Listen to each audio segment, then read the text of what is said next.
खुलुमबाय बयनिसिमबो नोंथांमोननि थाखाय माखासे खौरांफोर लानानै फैलायबाय आरो चेनेलाव गोदानब्ला अन्नानै चेनेलखौ साबस्क्राइब खालामनानै लादो।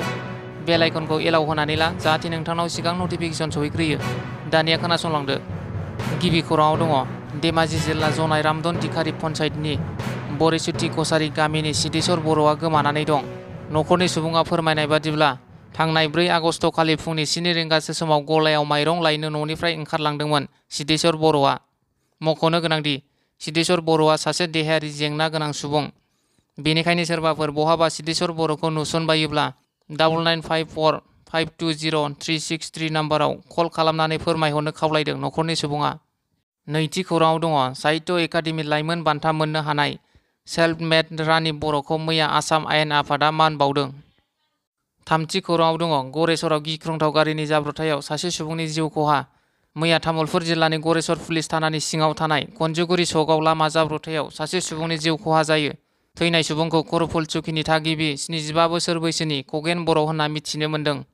मिथिनो मोननाय बादिब्ला मैया फुंनि 11:30 रिंगायाव गरेस्वरनिफ्राय नावकाटा फारसे थांनाय दाम्पार गारिजों समबायनि माइरंखौ खगेन बर'आ लानानै न' फारसे फैबाय थानाय समावनो जाब्रबथाया जादों।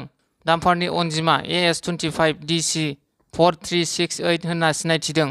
जोखोम जानाय खगेन बर'खौ फाहामथायनि थाखाय गरेस्वर फाहामसालियाव लांदोंमोन नाथाय डक्टरा थैबाय होननानै फोसावो। ब्रैथि खौराङाव दङ चिरांनि एकाउन्टेन्ट आरो फरायसालि नायदिंगिरि रतन कुमार बसुमतारिया गिबि मन्थ्रिनि लक सेवा पुरस्कार 2024 बान्थानि थाखाय सायख'जादों। चिरां जिल्ला कमिसनार पि बिजय भास्कर रेड्डीआ मैया काजलगावआव रतन कुमार बसुमतारिनो साबसिन सिबिथायखौ गनायथि होनानै बान्थाखौ गथायो। बाथि खौराङाव दङ क'क्राझार जिल्ला कमिसनारनि मावख'नि 2 मावफारियाफोरनो रायजो सरकारनि सुबुं सिबिथाय बान्था। क'क्राझार जिल्ला कमिसनारनि मावख'आव जुनियर खुंथायारि हेफाजाबगिरि दीपंकर दत्त आरो गारि सालायगिरि धर्मेन्द्र देकाया रायजो सरकारनि रायजोआरि सिबिथाय बान्थानि थाखाय सायख'जादों। रायखांनो गोनांदि क'क्राझार जिल्ला कमिसनारनि मावख'नि 2 मावफारियाफोरा गिबि मन्थ्रिनि बे थांखिखौ बरायनायजों लोगोसे गोजोननाय फोरमायदों। द'थि खौराङाव दङ बांलादेशनि गाहाय मन्थ्रि शेख हसिनाया मैया सानजौफु समाव गावनि मासिनिफ्राय बिबान एंगारबाय होनना मिथिनो मोन्दों। शेख हसिनाया बिबान एंगारनायनि उनाव हेलिकप्टारजों गावनि बिनानावजों लोगोसे बांलादेशखौ नागारनानै रैखाथि गोनां जायगायाव थांबाय होनना सुलुंनिफ्राय मिथिनो हादों। मिथिनो मोननाय बादिब्ला फरायसाफोरनि सोमावसारनायाव सोमजिनाय हिंसायारि दाङाबाजियाव दासिमाव खमैबो 300निबो बांसिन सुबुंफोरनि जिउ खहा जाबाय।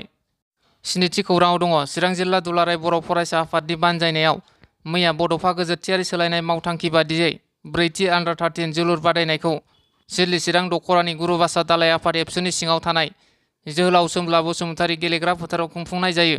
हाबाफारियाव आफादनि फिरफिलाखौ बिरहोयो चिरां जिल्ला एबसुनि लाथ' आफादगिरि सोरांसार बसुमतारि बिथाङा।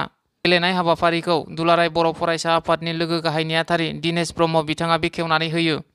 बिथांजों लोगोसे बाहागो लानो हादों सुबुं फोनांजाब नेहाथारि बिरखां नार्जारि, सोमदोन ब्रह्म, हारिमु नेहाथारि सुसिल इस्लारि, लोगो गेलेमु नेहाथारि मनिराम बरगयारि, मावख' नेहाथारि नितु बर' बिथांमोनहा लोगोसे अल आसाम ट्राइबेल संघनि बोसोनगिरि जगेन नार्जारि, साहित्य एकाडेमि बान्था मोनगिरि राजा देबजित बसुमतारि आरो गोबां माहारि आफादनि दैदेनगिरि बिथांमोना बाहागो लादों। गिबि जागायनाय खेलाखौ सिडली चिरां दख'रा एबसुआ काजलगाव दख'रा एबसुखौ 1-0 गलाव फेजेननानै देरहासार जानो हायो। 8थि खौराङाव दङ बिटिसिनि लेङाइ गाहाय खुंगिरि काम्पा बरगयारिया गावनि मोनदांथिजों माखासे गोनां बाथ्रा बुंथिदों। आसामनि गिबि मन्थ्रि डक्टर हिमन्त बिश्व शर्माया रबिबारखालि बिजेपि दोलोआ 2025 बिटिसि बिसायख'थियाव हारसिङै गेलेगोन होनना बुंनाया बिटिसि ओनसोलाव राजखान्थि हान्जाफोरनि गेजेराव गोनो गोथो लाबोदों। बिपिएफनि गागि दैदेनगिरि आरो बिटिसिनि बारग' लेङाइ गाहाय काम्पा बरगयारिया समबारखालि गावनि साननायजों बुंदोंदि बिजेपि दोलोआ प्रमद बर'नि सायाव फोथायनाय खोमाबाय। बिजेपि दोलोआ गावनो बेबादि थिरांथा लानांगोन। बिटिसि जथाय सरकारनि 4 बोसोर खुंथायाव आबाद, सोलोंथाइ आरो लामाफोरनि जौगानायाव फेलें जादों, जायनि जाहोनाव बिजेपिआ भुगिनांनो गोनां जादों। बेनि जाहोनाव इउपिपिएल आरो बिजेपि दोलोआबो रायजोनि फोथायनाय खोमानांबाय।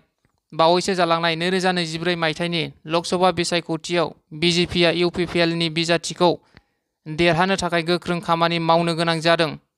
मानोना इउपिपिएल दोलोआ बिजेपिआ साननाय बायदि एखे अनजिमानि भट मोननो हायाखैमोन आरो बेनि जाहोनावनो बिटिआरआव इउपिपिएलजों लोगोसे बिजेपिखौबो फोजोबस्रांनाय जादों।